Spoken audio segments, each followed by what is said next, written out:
हमारे दोनों मेहमानों के लिए एक बार ज़रा ज़ोरदार तालियां हो जाए, क्योंकि दोनों के ही अपने अपने क्षेत्र में उत्कृष्ट कार्य हैं और इनकी ज़िंदगी से, इनके संघर्षों से आप लोगों को बहुत कुछ सीखने का मिलेगा। और जैसा मैंने कहा कि यहाँ बैठे जितने भी लोग हैं, कोई भी खाली हाथ नहीं जाएगा, यहाँ से कुछ ना कुछ ज़िंदगी के लिए ज़रूर लेकर जाएगा। तो सर, सबसे पहले मैं आप ही के साथ शुरुआत करते हुए, क्योंकि बात हो रही है विजय क्राफ्ट की, तो अलग अलग शहरों में विजय क्राफ्ट के अनेक रूप देखने को मिलते हैं। और विजय क्राफ्ट है क्या, क्योंकि बहुत से लोगों को पता ही नहीं है इसके बारे में।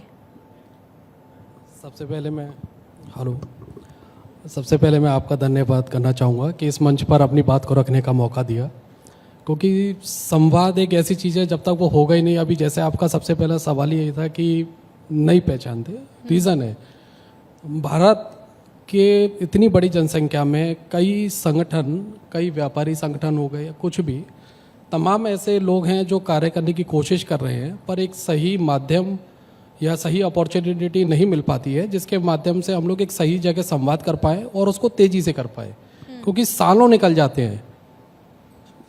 क्योंकि कोई भी वर्किंग अभी हम चालू कर रहे हैं 10 साल, 20 साल, 25 साल, कोई चीज़ हमने 20 साल पहले एक शुरू की और वो उसका रिजल्ट मिल रहा है हमें 25 साल बाद। तो सबसे बड़ी परेशानी यही है कि कॉलेज से निकलते ही किसी भी चीज़ को मैंने एक महसूस किया, ये मुझे ओपन करना चाहिए, ये डेवलपमेंट मुझे करना चाहिए, पर उसका रिजल्ट जाके मिल रहा है मुझे 60 साल में।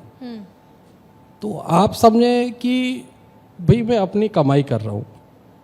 जो विजी क्राफ्ट है, बस इस बैलेंस को प्रॉपर समय रहते हुए डेवलपमेंट होना चाहिए, यही एक विजी क्राफ्ट करने की कोशिश कर रहा है। जो हमारा एक संगठन का नाम है विजी क्राफ्ट। ऐसा पहले हम लोग एज अ कॉर्पोरेट काम करते थे, समय रहते हुए नेशनल चैम्बर से लेकर कई संस्थाएं, लॉयंस वगैरह बहुत सारी संस्थाएं बनी हुई हैं। देखा कि डेवलपमेंट हो रहा है और आज हम अपनी बात रख पा रहे हैं। सबसे पहले सरकार का बड़ा बड़ा धन्यवाद है कि हम अपनी बात को रख तो पा रहे हैं, नहीं तो पिछले 25 साल से तो हम इंतजार कर रहे थे कि बात कब रखें।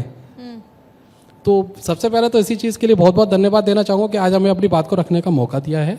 बस रिक्वेस्ट यही चीज़ रहती है कि समय रहते डेवलपमेंट होना चाहिए, क्योंकि कोई भी डेवलपमेंट के लिए 10 या 20 साल का इंतजार नहीं किया जा सकता है। मैं आगरा को बिलोंग करता हूँ।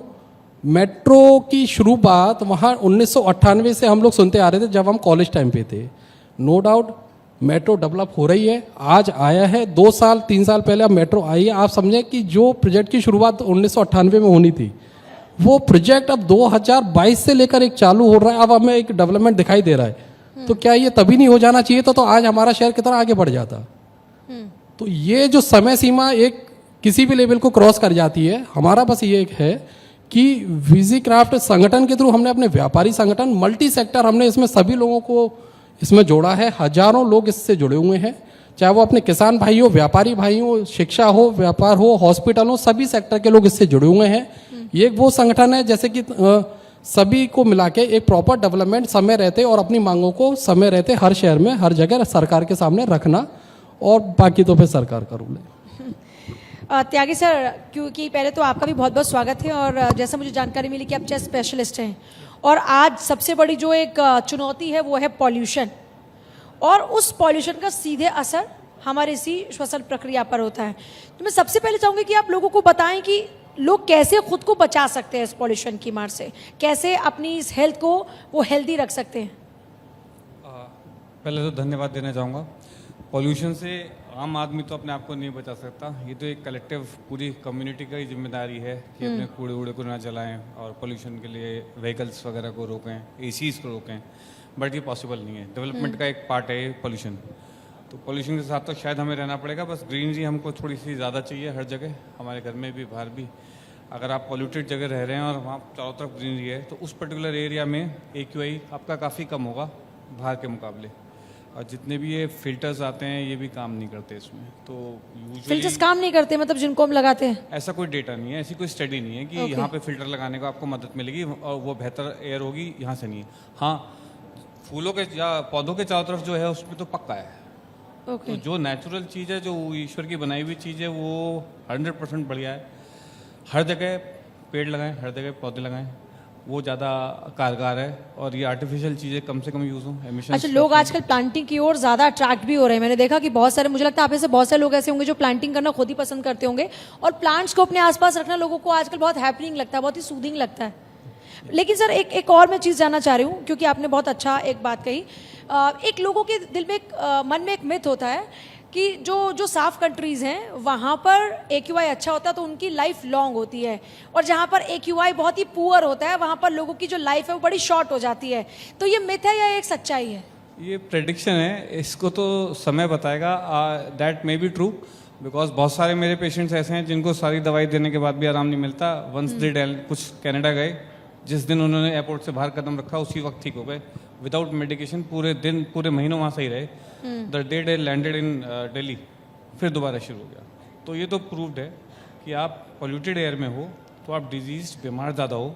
जो आदमी परमानेंटली बीमार है, जिसको लगातार छोटा छोटा इंसल्ट हो रहा है, तो उसकी ऑफकोर्स लाइफ कम होगी कंपेयर करते हैं अगर उससे। सर आपके पास आते हुए आपसे मेरा क्वेश्चन रहेगा, सामान्य खेती और प्राकृतिक खेती दोनों है क्या, और इस समय देश में कौन सी खेती ज़्यादा कारगर है लोगों के लिए, जो फायदेमंद है? हमारा संगठन अभी सबसे ज़्यादा जो वर्किंग में है और जो सबसे ज़्यादा ध्यान दे रहा है वो खाना पीना यानी खाने को लेकर और पीने को यानी पानी को लेकर जो सबसे ज़्यादा हमारा जो मुद्दा चल रहा है वो यही चल रहा है। क्योंकि अगर खाना स्वस्थ होगा तो जाहिर सी बात है हमारी परफॉर्मेंस बढ़ेगी, और हमारा सबसे बड़ी नीड इस समय यही है। ज़मीनों को लेकर स्थिति क्या हो रही है कि जो प्राकृतिक जो जनरल खेती चल रही है उसमें हम लोग इतना पेस्टिसाइड यूज़ कर रहे हैं कि जो शरीर अभी जो हमारा 90 और जो 100 साल के एवरेज में जा रहा था वो घट के आप समझे कि गैपिंग हमारा कितना आ रहा है। एक जो 90 और 100 की एज चल रही थी वो घटकर इस समय 70 तक आ गई थी।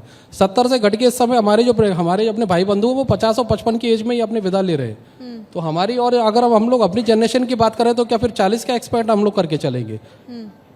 हम लोग इतनी कमाई कर रहे हैं, कुछ भी कर रहे हैं, किस लिए कर रहे हैं? खाने के लिए कर रहे हैं, और खाना तो शुद्ध मिलना चाहिए ना, ये तो हमारा मौलिक अधिकार है। कोई भी कंपनी पेस्टिसाइड या केमिकल फ्री प्रोडक्ट के मार्केट में क्यों देगी? तो सबसे पहला अभियान हमारा इस तरीके का है कि मार्केट में कोई भी केमिकल चीज़ हम लोग आपको एक कोई भी अमाउंट खर्च करके आपका मुंह मांगे पैसे दे रहे हैं, सब्जी या भाजी या कोई भी ड्राई फ्रूट से लेकर कुछ भी हम खा रहे हैं, तो हम लोग कोई केमिकल के पैसे थोड़ी दे रहे हैं। शुद्ध भोजन तो हमारा मौलिक अधिकार है, और शुद्ध पानी भी हमारा मौलिक अधिकार है। तो सबसे पहले प्रायोरिटी आप उस पर करिए जिससे हमारी जीविका चलती है। तो हमारा संगठन सबसे पहला प्रयास यही कर रहा है, क्योंकि वो कहते हैं कि प्रोडक्शन 140 करोड़ की जनता को अगर हमको खाना देना है और हमें सारी सब्जियां और सारी जो न्यूट्रिएंट्स है वो देने हैं, तो उसकी पूर्ति के लिए लोग ये पेस्टिसाइड्स, इसीलिए तो ज्यादा नहीं मैम ऐसा कुछ नहीं है। प्रॉफिट के चक्कर में देखिए, ये मुझे नहीं पता इससे क्यों इस तरीके से, अगर आप ज्यादा प्रॉफिट कमाने के इसमें आएंगे तो आप फिर ज्यादा पैदावार करने के लिए फिर तो आप पेस्टिसाइड या कुछ भी यूज करें। पैदावार जरूरी है या सेहत जरूरी है? ठीक है, वो किसानों की अपनी परेशानी है। जैसे आज हम लोग भी इतने गांव में जितना भी विजिट कर रहे हैं, उनकी परेशानी रहती है कि प्राकृतिक खेती अगर हम लोग करते हैं तो उसका प्रोडक्शन कम मिलेगा, और फिर प्रोडक्शन कम मिलेगा तो उनको जो पैसे मिलने चाहिए वो उतने उनके खेती के मुताबिक नहीं मिल पाते। ये भी तो है कि मान लीजिए आप तो खरीद रहे हैं कोई ऑर्गेनिक चीज, लेकिन वो ऑर्गेनिक है ही नहीं, वो सिर्फ मार्केटिंग की स्ट्रैटेजी है। तो इसका सॉल्यूशन क्या है? सॉल्यूशन मैडम देखिए, इसका ये सबसे ज्यादा इस समय जो नीड है ना, इसके अवेयरनेस फैलाने को लेकर है। रीजन आज आप पेस्टिसाइड यूज कर रहे हैं, वो खेती ये मान के चले कि 15 से 20 साल के सभी के एवरेज लाइफ होती है, उसके बाद तो वो बंजर हो जाएगी। तमाम खेती हो चुकी है, पानी की कमी आ रही है, सब कुछ आ रहा है, और जब खेती बंजर हो जाएगी तो फिर एक चीज बताइए, तो फिर भूमि तो वो कम होती जाएगी, प्रोडक्शन ऑटोमेटिकली कम होता जाएगा। उसका सॉल्यूशन सिर्फ एक ही है, प्राकृतिक खेती, जिसके लिए माननीय अपने प्रधानमंत्री जी और सीएम साहब भी लगातार इसको प्रयास कर रहे हैं कि मोटा अनाज और प्राकृतिक खेती को वो लगातार बढ़ावा, उन्होंने क्लस्टर जोन बुंदेलखंड में भी बनाया भी है, पर इसको बहुत बड़े स्तर पर पब्लिश करने की जरूरत है। क्योंकि जिस लेवल पे मैंने अभी बोला ना, एक तो समय डेवलपमेंट समय के अनुसार होना चाहिए, जल्दी होना चाहिए। क्योंकि अगर देखिए भूख मुझे आज लग रही है तो मुझे रोटी भी आज चाहिए। अगर भूख मुझे आज है, रोटी मुझे एक हफ्ते बाद मिलेगी, तो फिर मैं जब रहूंगा ही नहीं तो आपका रोटी लेके आते फिर उसका फायदा क्या है? तो खेती भी इस समय बहुत ही बड़ी नीड है, बहुत तरीके से तेजी से इसको अवेयर करने की जरूरत है। प्राकृतिक खेती अगर हम ऑप्शन अपनाते हैं तो भूमि का जो बंजर होना बन रहा है लगातार वो बचेगा। इसमें बस ये किसानों की अपनी समस्या ही रहती है कि उनको मिनिमम पेमेंट की गारंटी देनी पड़ती है। आप उनको अवेयर करें कि सर आज आप प्राकृतिक खेती को अपनाइए, इसमें जो उनकी जनरल खेती चल रही थी वो एक उसको मिनिमम पेमेंट की उनको गारंटी मिले तो किसान इसको 100% अपनाएगा। दूसरी चीज जो पेस्टिसाइड है, आज हम और आप मार्केट में जाके क्या देखते हैं? शुद्ध प्रोडक्ट मिलना चाहिए, किसी भी रेट में खरीदते हैं। जिसके पास पैसा वो किसी भी रेट में खरीद रहा है, जिसके पास नहीं है वो किसी भी लेवल पे, ठीक है वो छोटे छोटे दुकानदारों से है, पर आप समझिए कि वो आज 600 रुपये में, मैं घी की बात कर रहा हूँ, आपको लगता है ये सभी को यहाँ पर बैठे हुए जितने भी हमारे वक्ता हैं सभी को पता है कि 600 रुपये किलो में देसी घी नहीं आ सकता, तो फिर क्यों बिक रहा है मार्केट में? आप समझे ना कि अगर क्या हम लोग केमिकल और किस तरह का अभी मैं वो बातें खोलना नहीं चाहता कि वो जब सबको पता है कि 600 रुपये किलो में देसी घी नहीं बन सकता तो वो बिकी क्यों रहा है? इस पर हम बैन क्यों नहीं लगा रहे? आखिर ऐसी क्या मजबूरी है कि जब सब दुकानों पे लेकर आप इसका कड़े से कड़े कार्रवाई के मूड में तो आए ना आप लोग। सबसे पहली चीज़ है कि मार्केट में किसी भी लेवल पे केमिकल युक्त तो भोजन नहीं मिलना चाहिए। जो भी बेच रहा है उसके खिलाफ कार्रवाई हो, चाहे वो बड़े से बड़े कंपनी हो या छोटा दुकानदार हो। आज पॉलीथीन को लेकर अभियान चलाए तो लोग अवेयरनेस तो है ना, तो आप खाने को लेकर भी अभियान बड़े स्तर पे जब चलाएंगे, नहीं बिकने दें उसमें, जब नीड बढ़ेगी तो अपने आप प्रोडक्शन उसमें पैदा होंगे। और कोई सॉल्यूशन चाहिए तो हमारे जैसे तमाम संगठन बने हुए, आप सॉल्यूशन लीजिए, इसके लिए वर्ल्ड वाइड संगठन हम लोग दे रहे हैं। आप पर इसकी शुरुआत तो करें ना, इसकी अवेयरनेस बड़े स्तर पर करिए, सॉल्यूशन सभी हैं। त्यागी सर, एक बहुत ही बेसिक क्वेश्चन है और मुझे लगता है यहाँ पे जो बैठे लोग हैं, बहुत सारे लोग इस प्रॉब्लम से जूझ रहे होंगे। वो है कि लोगों को एक सूखी खांसी होती है जिसके लिए वो 1000 दवाइयाँ खाएं, लेकिन उसके बावजूद भी उनको राहत नहीं मिलती। आखिर ये क्या प्रॉब्लम है? और कहीं ऐसा तो नहीं कि लोगों के लिए कोई ये मेजर इशू बन जाएगी आने वाले दिनों में? ये सब कोरोना के बाद शुरू हुआ है। मल्टीपल वायरसेस थे, पहले भी थे, अभी भी हैं। जैसे आप उनकी बात कर रहे हैं, कीटाणु और आदमी की लड़ाई में कीटाणु ही जीत रहा है, चाहे वो आदमी हो, चाहे वो खेती हो या कुछ भी हो। एवरीवेयर, सब जगह कीटाणु की जीत है। तो बहुत सारे कीटाणु थे, बहुत सारे एयरबॉर्न वायरसेस थे जो हमारे यहाँ हमारी इम्यून सिस्टम उसके लिए बहुत अच्छा वो हो गया था। सबको छोटी छोटी जुकाम खांसी होती थी, 2 दिन में 3 दिन में सारे लोग ठीक हो जाते थे। जब से कोरोना आया है तब से वायरस पुराने वाले इतने हाइपर एक्टिवेट हो गए हैं। जिन वायरस से सिर्फ जुकाम होता था, जो गले में भी नहीं जाता था, उन वायरस से लोग आईसीयूज पहुंच रहे हैं, वेंटिलेट हो रहे हैं, इवन मर रहे हैं। तो इंडिया में लोग नहीं मरते थे, वेस्ट में मरते थे, बट अब आईसीयूज में सब इंडिया में भी उन्हीं वायरस से मर रहे हैं जो कॉमन कोल्ड का वायरस है, जिसे हम कॉमन कोल्ड का फ्लू का वायरस कहते हैं, उससे सबसे ज़्यादा मरने लग रहे हैं।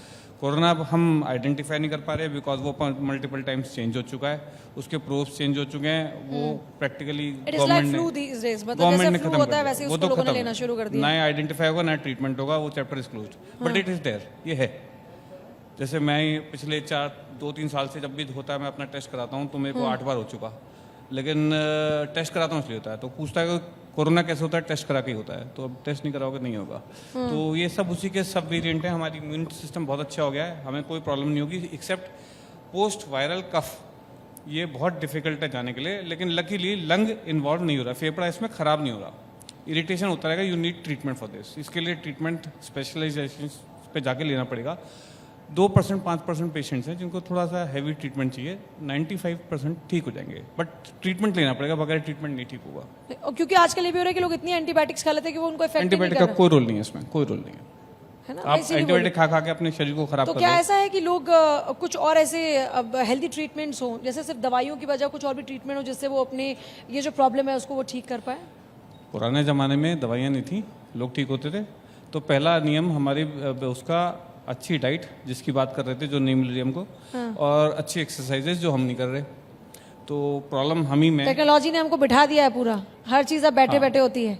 गांव में थे, मेहनत करते थे, जाते थे, अच्छी हवा, अच्छा खाना खाते थे, स्वस्थ रहते थे। फिर हमने आधुनिकीकरण किया, मॉल्स में जाते हैं, सोते लेट हैं, उठते लेट हैं, वो पैसे का सर्कुलेशन हो रहा है, बीमार होते हैं, दवाइयों का सर्कुलेशन होता है। Ultimately we are earning for all the marketing people, और अपनी सेहत को ख़राब कर रहे हैं। और हम एक बात और, हम जल्दी नहीं मर रहे। हमारा जो वो रेट है जिंदा रहने का इंडिया का, सर पहले 99 प्लस एज जाया करती थी, आज 40, 45, 50 ये एज हो गई है लोगों की, लाइफ जो लोगों की है। नहीं, लोग पहले जल्दी मरते थे, अब हमारी इंडिया की रेट जो है, डेथ रेट, वो increase, average life is now around 72, 71, जो पहले 60s में थी। तो इन जनरल बढ़ रही है, बीमार लोग हो रहे हैं लेकिन मर जल्दी नहीं रहे। और ये सर जो एकदम से लोगों का हार्ट अटैक आना, ये इसका क्या एक मेन रीजन है? कोविड के बाद है सडन हार्ट अटैक, वो वेसल्स का इन्वॉल्वमेंट है। अब वो लोग वैक्सीन कहते हैं, कोई कोविड कहता है, पर ये शरीर में जो भी कुछ हो रहा है ये वायरस की वजह से हो रहा है, और जरूरी नहीं है कोविड ही वायरस हो, सारे वायरस एक्टिवेट हो रहे हैं। अब क्योंकि इतनी सारी आधुनिकीकरण हो गए तो वायरस को आइडेंटिफाई भी बहुत अच्छा किया जा रहा है। 15-14 हज़ार के टेस्ट आ जाते हैं जिसको हम एक दिन में आइडेंटिफाई करते हैं कितने वायरसेस हैं। उन वायरस को आइडेंटिफाई करते हुए वही पेशेंट्स क्रैश कर रहे हैं। तो अब एसोसिएशन तो डायरेक्ट है, पोस्टमार्टम अनफॉर्चुनेटली हमारे इंडिया में बहुत कम होता है, पर इसका एसोसिएशन डायरेक्ट आपके वायरल डिजीज से है जो हवा में है। उसके लिए मास्क पहनना चाहिए जो हम नहीं पहन रहे। मतलब हमको प्रिकॉशंस खुद लेने चाहिए जो हम नहीं कर रहे हैं। पब्लिक प्लेसेस में मास्क, आप बचे रहोगे। तो आप लोग इस रूल को फॉलो कीजिए। वो 2 गज की दूरी, मास्क है ज़रूरी, मुझे लगता है कि वो बड़ा इंपॉर्टेंट है। Mask is always still is important. हम लोग क्या होता है कि जैसी परेशानी आती है तो हमको लगता है कि बस अब हम इससे लड़ाई करेंगे, और जैसे ही लगता है कि मामला ठंडा हुआ हम भूल जाते हैं सारी चीज़ें। सर, एक और क्वेश्चन मैं आपसे पूछना चाह रही हूँ। एफएमसीजी सेक्टर चूंकि एक बहुत ही लार्जर सेक्टर है, वहाँ पर क्या चुनौतियाँ हैं, क्या समस्याएं हैं? देखिए, एफएमसीजी सेक्टर की अपने अपने स्टेटस पे हर तरह की चुनौती है। अगर मैं व्यापारियों के हिसाब से बात करूँ, जैसे कि हम लोग अपना आगरा, कानपुर या बेल्ट में मसाला बहुत होता है, आटा या कुछ भी, जैसे कि कई बड़ी कंपनियां वहाँ मैन्युफैक्चरिंग कराती हैं, सब कुछ कराती हैं। वो कहते हैं कि हम लोगों ने अपने नॉर्म्स पूरी किए हुए हैं, सब कुछ है, पर हमें जो रॉ मटेरियल है वो ठीक नहीं मिल रहा है। ठीक है ना। अब रॉ मटेरियल ठीक मिलेगा कहाँ से? क्योंकि जब आप जैसे इंटरनेशनल लैब टेस्ट में जाते हैं तो उसमें कहीं ना कहीं वो केमिकल और वो चीजें शो हो जाती हैं। अब वो अपने सारे नॉर्म्स पूरे कर रहे हैं, पर जब रॉ मटेरियल कहाँ खेतों से ही आएगा, तो सबसे पहले जो नीड होती है, और फिर होता क्या कि लास्ट जो कंज्यूमर होता है वो भी कहीं ना कहीं यही कहता है कि प्रोडक्ट का शुद्ध किस में है। कहीं भी एक मीडिया में खबर आ गई और उसकी पूरी कंपनियां चली जाती हैं।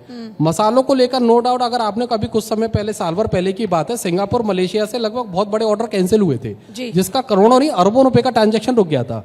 रीजन उसका यही था, फैक्ट्री वाले अपने तरफ रो रहे हैं कि भाई हमने तो अपनी तरफ से जो पूरी सब कुछ का बढ़िया करा, पर एक चीज बताइए, जब रॉ मटेरियल तो किसान के हाथ में है ना, और किसान अवेयर कब होगा? किसान को भी वो कहते हैं कि भाई हमें कुछ नॉलेज नहीं है, वो भी भेड़ चाल में चल रहे हैं, तो ये अवेयर कौन करेगा? ये तो गवर्नमेंट की तरफ से चीजें हो सकती हैं। इसमें हालांकि कुछ जिम्मेदारी हम जैसे कॉर्पोरेट्स की भी है, हम अपने स्तर से अपना जो भी अवेयरनेस दे रहे हैं, पर इसमें कहीं ना कहीं सरकार का रोल बहुत बड़ा होना चाहिए, ऐसा मेरा मानना है। और मैं अगर इसको समाप्त करूं तो ये कह सकते हैं कि हमारे यहाँ जो खेती बाड़ी होती है उसको ऐसा काम माना जाता है कि अगर कुछ नहीं करेंगे तो खेती बाड़ी कर लेंगे, जबकि होना ये चाहिए कि हमें खेती बाड़ी के लिए भी एक एजुकेशन प्रोसेस को फॉलो करना चाहिए, ताकि हम जिस अच्छी और गुणवत्ता वाली चीज़ों की बात कर रहे हैं उसके बारे में हमारे किसानों को अवेयर किया जाए, ताकि उनको पता हो। सर, बहुत बहुत शुक्रिया आपका हमारे साथ इस अच्छी चर्चा के लिए, ताकि लोग अवेयर हो पाए। बहुत बहुत शुक्रिया, एक बार जोरदार तालियां हो जाए। सर ने इतनी अच्छी अच्छी बातें बताई हैं कि हम सब लोग अवेयर हो पा रहे हैं अपने हेल्थ को लेकर। बहुत शुक्रिया सर।